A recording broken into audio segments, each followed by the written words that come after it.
Hey, good evening, ladies and gentlemen. How are you? This is Freddie Ewan, two-time GM of the Year, 2023 Pantheon Cup champion, and 2024 regular season champion. Most importantly, host of the TPFFKAL show. We got a great show in store for you tonight. We got the GM of the. I'm trying to remember the name of the TPFFKAL team. What is your new name, Jomu? We are the spirit animals. The Spirit Animals, along with Mr. Doug Hortzman making his TPFFKAL return. How'd you think up of the name Spirit Animals, man? Douglas R. Horseman. Note two S's in Douglas for the record. Otherwise known as Sasquatch in the Donkland poker world, as well as TPFFKAL history. He and I, in getting to know each other through poker, introduced to us by a TPFFKAL esteemed alum named Zach, who we all know and love and miss. He and I have just developed a really spiritual kinship in the last 3 years, in addition to poker, obviously fantasy football, just overall friendship. And frankly, it was a poker hand, actually, it was two hands that we had played. And Freddie, you likely were part of this confab. It was at in-person poker at one of the wonderful Camp Chateau McCluskey basement games where he totally misplayed the hand, and you actually called him out on that. He was out of position, made some terrible calls. It ended up we were both all in, and we both showed we both were holding snowmen, pocket eights. Both of you had And pocket eights. we both had pocket eights, and this was actually a basement game where I think we first met cousin Pat. He came with Nunzio one of those times. Anyway, he was holding pocket eights, I had pocket eights, but we were both going at it. And he just made this comment. He said, "Of course, we're both holding pocket eights. We're spirit animals," and it just stuck. It just it's like 2 years ago, Freddie. And from then on, we've just kind of relished in the calling each other spirit animals, and it felt appropriate for he and I both coming back from a year of reprieve to the infamous and esteemed TPFFKAL, that we would shed the original franchise of Donks for Life and come back as a spirit animal. So here we are. I like it. I like it. New year, new name. Doug is Doug is an interesting dude. He's playing poker with him, I know he knows what he's doing, but when you're actually at a table, he's like a complete spaz. I mean, picking up his cards and throwing the chips in, and it's like it's splashing the pot constantly, and then it's the same thing. I don't understand. Like it seems like he doesn't know a goddamn thing about fantasy football, but he can pick the line, whether the bet on the line, whether it's 2.5 points or 3 points, which is beyond me, how he can be so into, just so excited and into sports betting, but when it comes to fantasy football, he's like a complete spaz. So obviously you're going to be the one. I've never had a co-GM before, but tell me how that dynamic is going to work with Doug. Well, we're going to find out what the dynamic looks like. What we believe it will be is, given what you just stated, like his mind, he's such a smart dude, where all of his, we'll call quote unquote special, unique um uh personality, I'll call them quirks. I have them, we all have them. We love him to death. I don't have any He quirks. Yeah, well, that's true. I forgot to disclose that at the beginning. uh he's a really intellectual, deep thinking guy. I mean, his background story I love, and I love because it's like an American success story of a young man graduated from Hokieville, Virginia Tech. Had, I think his dad was leaning heavy on him to start and follow his footsteps in the professional field of lobbying. I mean, who would be a swamp creature lobbyist? Who would ever go in that field? You know what I mean, Freddie? And his dad hooked him up with an internship. I don't know if it was paid or unpaid, right out of college, with a still current serving senator, if you can believe that. He turns 90 years old, Chuck Grassley of Iowa. And Doug told me this story. It's worth going off on a tangent to answer your question, Nat. He showed up for the internship in Washington, D.C. And for some reason, his strong sense was like, listen, I just am not into this, man. I feel like there's some young buck kid back in the cornfield of Iowa that would like give it the right leg to die to be able to have this opportunity. Here I am. I'm just not into it. And so he told his dad. I think he quit like the first week or so. And his dad was like, "Well, what do you like to do?" And he goes, "I like to ski." Huh. And he literally got put everything he owned in his car as a college graduate, drove out to somewhere in Colorado to ski. And his plan was like he was just going to be like you know, a ski instructor or something. Answered, remember these days, dude, like 30 years ago, where you go into like a hallway and there's like paper ads. He said he answered an ad of like, hey, make easy cash, be a ski instructor, or help plan ski events. He's like, I got to make money. So he answered an ad, and lo and behold, got trained in the niche travel world of planning ski trips for like Fortune 500 companies. And he's developed a really nice business that supported his family. He's been super successful. He has. And so my whole recording of that or recanting is just to say he's a hardworking guy, small business owner, has developed a really nice business niche, very smart, very intellectual, very intuitive. And when it comes to like data and like kind of sixth sense and making bets, I mean, a lot of his business I'll describe to you is like he has to put up an enormous amount of capital of his own or from investors and make bets on booking hotel rooms and other sure. like before he gets paid, whether that's going to hit or not. Right. He's been making bets his whole life as a professional in that industry. So I think like we've seen him play poker and just read people or read cards. And last year, I got to tell you, like this DraftKings thing, this, Freddie, and I hope we get a little bit of update of if and when you guys are going to formalize more of a discussion on bets, football bets. He's got a knack for making bets based upon data situations, and I think as a coach EM, which here's the answer, is going to really help me as the primary lead-in GM. I mean, he's in the background.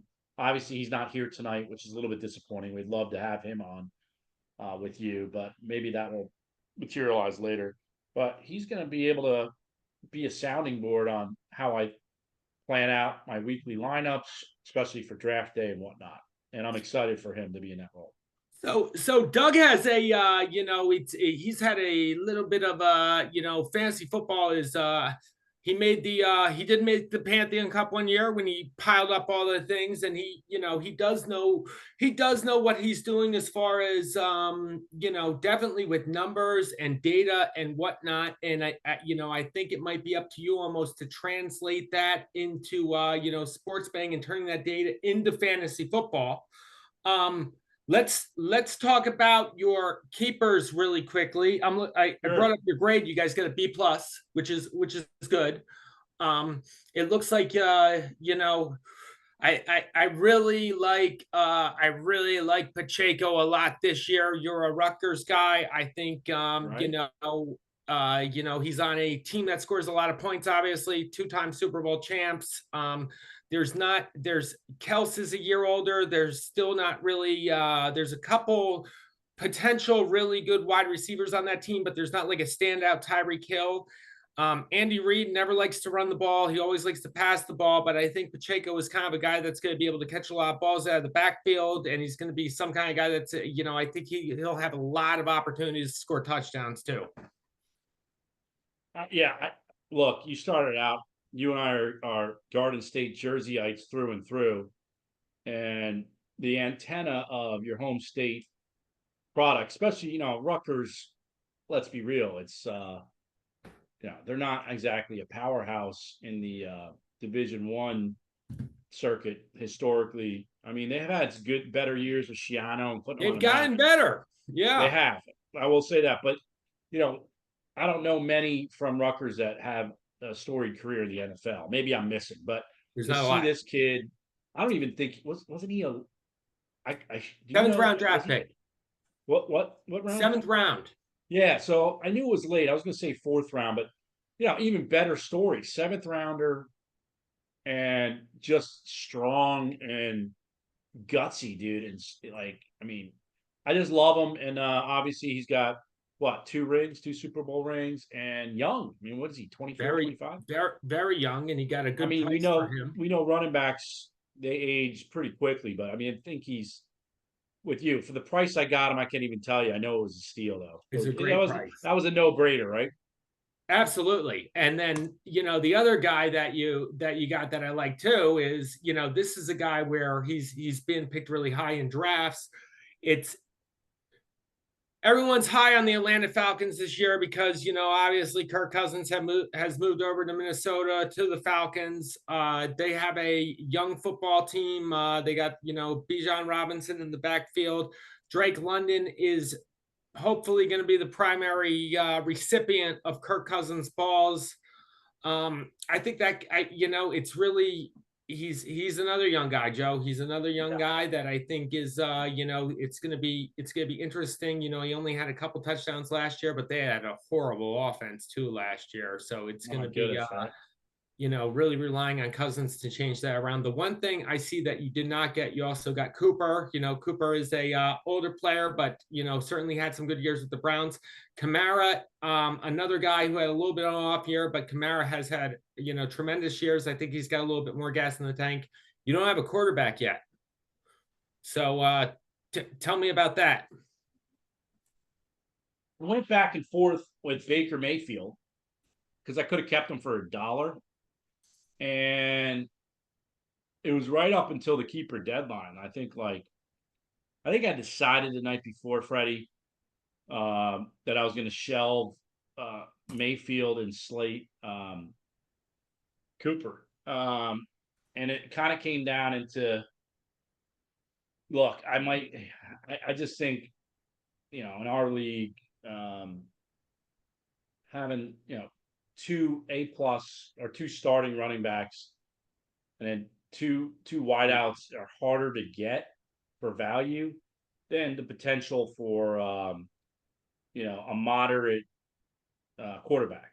I just kind of felt this was the gut, and that's kind of how it was actually, once I really started thinking through it intently, it just made so much sense. I'm like, you know what, I like Mayfield.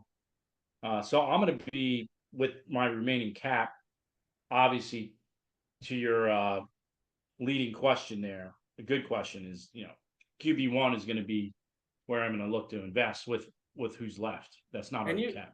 And, you got some guys on here. I remember last year it was really tight at quarterback, but, Josh Allen is still on the board. He's available. Kyler Murray's available. Joe Burrow's available. Dak Prescott's available. Jared Goff's available. Tua's available. Trevor Lawrence, Cousins. Then you got the rookies, Daniels, Williams. So you're going to have a chance to grab, maybe one. Glad maybe you brought two that lineup.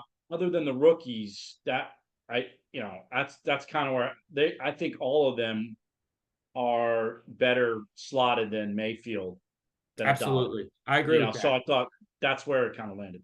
Absolutely. I would love to have Mayfield as my backup, but we'll see. So you've been in the TPFFKL 3 years. You have yet to reach the glory of the playoffs.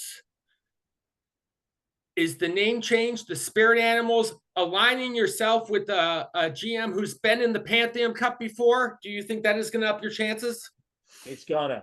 I mean, I think we've got the vibe. The vibe is strong. We're coming back after a year respite. We're rested. And then the actual mechanics and structure of 2 brains. I'm very visceral and very gut check in my decision making, which has served me very poorly with some deals, notably the one of that involved Amari Cooper in one of the leagues that we're in, as you know, for the Washington Commanders' second running back, What whose was name that I guy's forget. name? What was his name? Oh gosh, I can't, because you asked me, I forget. But I forget too. you Rich will know. know, Rich will know right off the Rich bat. will remember. Yeah. Rich will remember. Yeah. Um, where I've grown in my knowledge. That was like 3-4 years ago. Right. But it also shows the league and friends and family of sometimes I'm not afraid to make a risky gut decision. But having a spirit animal in Doug, who is more I'm cerebral too, but I think he's going to be helping me make some wiser decisions before I make an impulsive decision. Even on the weekly free agent round. But again, as you know, Freddie, and as a fantasy football god that we refer to you, I mean, draft night is huge. I mean, that's where you're building your squad. So it's going to come down for Doug and I to really be quick on the draw with the budget that we have left. QB1, I'm going to be all over. Tight end one, and you know, let's see where the chips fall. But we're excited for a playoff run this year. So risky and gut decisions. Let me tell you, I am the commissioner of 2 leagues usually every year. And Right? this year, I decided to shut one entire league down. At first, I Wow. was thinking maybe I should, maybe I don't know, because this guy does do some crazy shit. I like to think that I know you pretty well, and sometimes you can do a little off the wall, crazy, ultra detailed. Might run a little too far and get your tail caught sometimes, but after reading this and after explaining this, I'm gonna let you explain it all. But I think what you are forming here is an absolutely fantastic idea, and I'm getting more excited for it by the day. So tell me all about the John Galt League. You got to be referring to the John Galt Fantasy Football League's inaugural season is kicking off, and thanks to you for being part of the structure and the brains behind it. Uh, I'm a big believer in there's wisdom in a multitude of counselors. That's a biblical, scriptural instruction, and I've seen it in my life in many respects. So, having wisdom with multiple counselors, we put together something I'm more excited about every day too, like you said.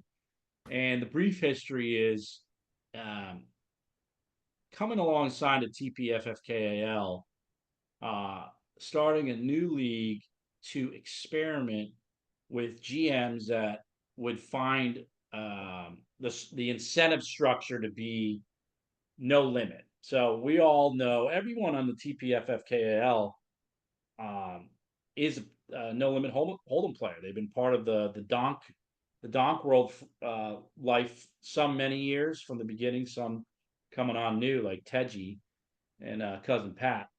But the incentives of having really no limit other than your self-imposed budget, like in poker, and whatever liabilities you're comfortable with or risk tolerance, it seemed like applying that to fantasy football would be a hell of a lot of fun.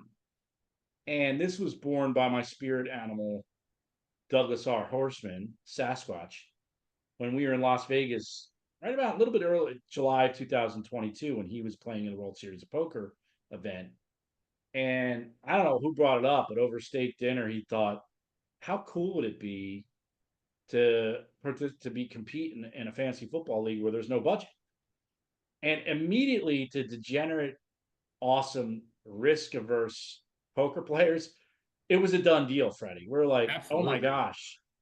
Like the decision making, obviously on draft day, and then obviously then we're going to have a component that I know you're really excited about with the free agent bidding of no limit. It just clicked in every sense of our being of like, that would be a really neat dynamic.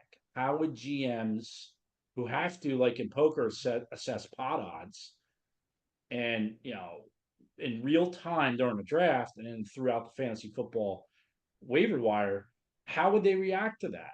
And it just was a no-brainer. We got really kind of thematically, um, in a novel way, applying it and named it after John Galt, who's the main provocateur character of one of the best-selling books, not historical fiction books of all time, by author Ayn Rand, Atlas Shrugged, published in like 1929, 10 million copies sold. And that parody is all about innovators in business being feeling oppressed in terms of government overreach and regulation and taxes as producers, and seeking to figure out a new world and dystopian view of government overreach for freedom and capitalism. So we got a little quirky and geeked out on let's name the league the John Galt League. I mean, it's basically um, to convey that this is purely a capitalistic, no limit, other than self-imposed budget.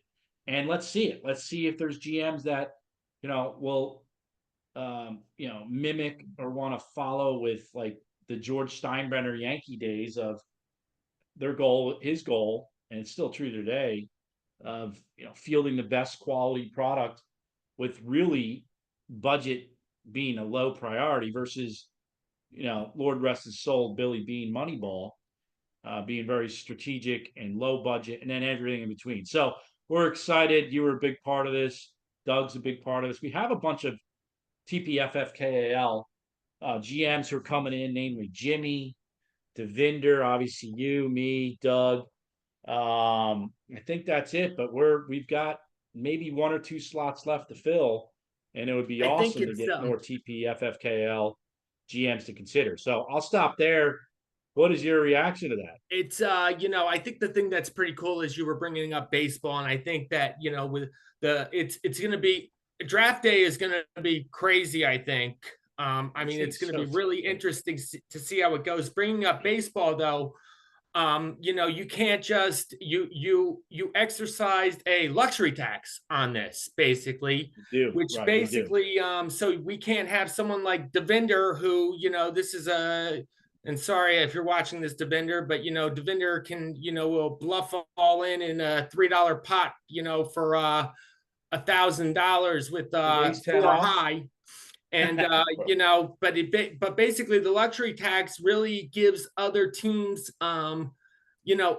less spending, a more opportunity to win money, and to be smarter about it. So a guy can walk in with let's say one guy has $500 and another guy has $5,000. The guy who spends the $5,000 is probably going to have a much better chance to win, but not exactly. And it looks like there's going to be a lot of prize money to go around to everybody too. So we try to mimic like in the, I mean, I don't know what the real world is as far as I can tell, the real world of professional sports general management and ownership of the fact of this. Like you have the Yankees and the Kansas City Royals, and like I said before, Steinbrenner is like, they every year go into their season like budget is the lowest priority. It's they don't care. They're going to spend. Other smaller market or mid market can't. And so this just seemed to be like the structure that we want. Like, how are GMs valuing the trade off? And to your point, we structure the end of year payments of first place winner will take 50% of the pot, second place 30%, third place 20%. Very similar to our poker payouts. And so let's say you do have that risk tolerant GM that invests $5,000 to field the squad. Well, if the pot odds aren't there, let's say he puts in $5,000 and then 11 other GMs only put up another $3,000. So it's an $8,000 pot. Let's say he wins. His payout's going to be $4,000. Right. So he's got, so it's like, it's self-policing. You got to be, I think it's in real time. The draft's going to be key. We also have a really neat, this was your idea, structure and incentive to prevent those from tanking, which involves two items. There's a stick at the end, which is if you are the last place loser of this inaugural season, you're on the hook to buy dinner at, you guessed it, the Portofino in The Crystal City, Portofino. Arlington, for all the GMs who show up. So you'd be exposed there. But your idea was brilliant that we pay out $50 weekly top score bonus to the top three GMs, top three scorers that week. So the budget will pay out $150 for 14 weeks. I think the math was 14 weeks of regular season. I think the math, Freddie, was $2,100 off the top. If you're a team that I've experienced, and we talked about this, Freddie, is you may have 3 or 4 weeks where you're gangbusters, you score points, but you literally are playing the other team that is the gangbuster, and you lose the top, and then your record, you're not going to make the playoffs, but you have 4 weeks where you played well. You just, unfortunately, due to scheduling, played, matched up poorly with the you're getting, maybe you get $150, $250 back on your overall budget, and you feel good about it.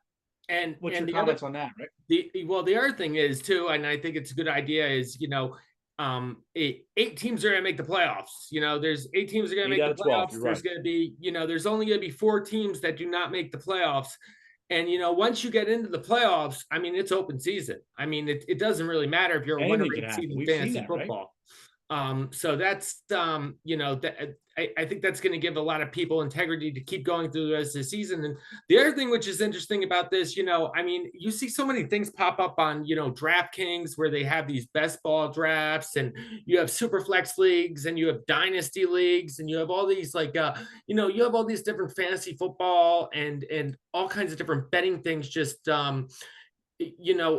coming, there's new ones and new ones and new ones. And this is really, I think it's really genius, because this is brand, I've never heard of this before. I think this is brand new. I think you can patent this. You brought that up, because as Doug and I were thinking through this 2 years ago in Vegas, it kind of surprised us. We're like, why has this not been, maybe we're like, maybe it's out there, maybe it's not. Like, to your point, you're much more of a student of fantasy football than I. And when you said you never heard of it, it kind of was like validating, like, wow, this might be something really intriguing to try out. So we're excited about it, man. I mean, it's I'm so glad to have a partner in you and others that feel like it's worth giving a shot. I do think we need to hire Neil Montez for the next couple of weeks to look for different loopholes in this, and see if there's any pressure test it. Yeah, pressure test the system to see how you can wiggle away into a certain place or whatnot. I think he might have a career in that at some point, with his buybacks and injury-free trades and whatever it is. And Neil, you're gonna make the playoffs one of these days. Get in the John Galt League, Neil. 8 teams make the playoffs instead of 12. So maybe if he hops in, he's got a better chance. Neil's an even money bet if he decided to pony up and come in, because he's a 7th placer lately, I hear. Absolutely. So and last question: how many GMs do we have left? How many GMs do you still need? We need 2 GMs. We have 10 out of 12. And I got an active recruitment in of one other. So I think we're on a doorstep of one more.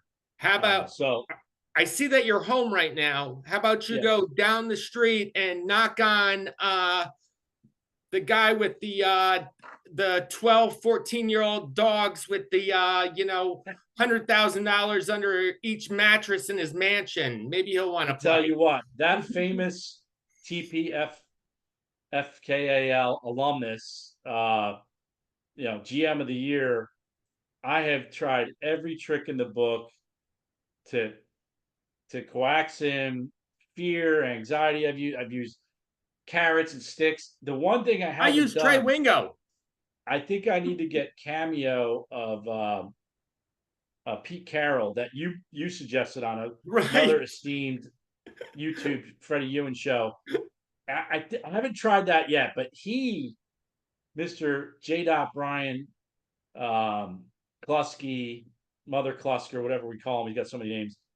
He would fit so well into this, and I'm at a loss because I think he'd be great. And the other person I thought you were going for is Mr. Jonathan Champ, El Brat. He's interesting because he originally has been part of this brain trust for years, and he was signed up. And then I sent the text, God forbid, I sent the text suggesting that the draft date for this great league would be the Sunday of Labor Day. And he just said, I'm out. And so, Champ, if you listen to this, we got a new date, baby. It's Wednesday, September 4th, the day after the wonderful Tpffkal draft of Tuesday, right, Freddie, the 3rd? Champ, and if you're listening to this, save your money. Just keep calling big bets with gut shots. You're better off doing that. You heard it, Champ. Awesome. Well, thank you so much, JOMU. It's a great show. It's always great having you on. We're gonna have you on some more. We got a long season I love ahead. the show, Freddie. I listen to every single minute of it. I came back as a subscriber. How many subscribers are we up to now in the show? I think 13, but if we have some John Galt GMs, we might get this up to maybe 15 or 16. I appreciate being a guest, and I'm grateful for your leadership. The league is greatly served, my friend. Absolutely. I just love hosting these shows and having people on and making this shit fun because we got to have fun some way. You know what I mean? You do a great job. I'm honored. Thank you, brother. Awesome. I love you, Joe. Love you too, big Jersey guy. See you. I'll talk to you soon.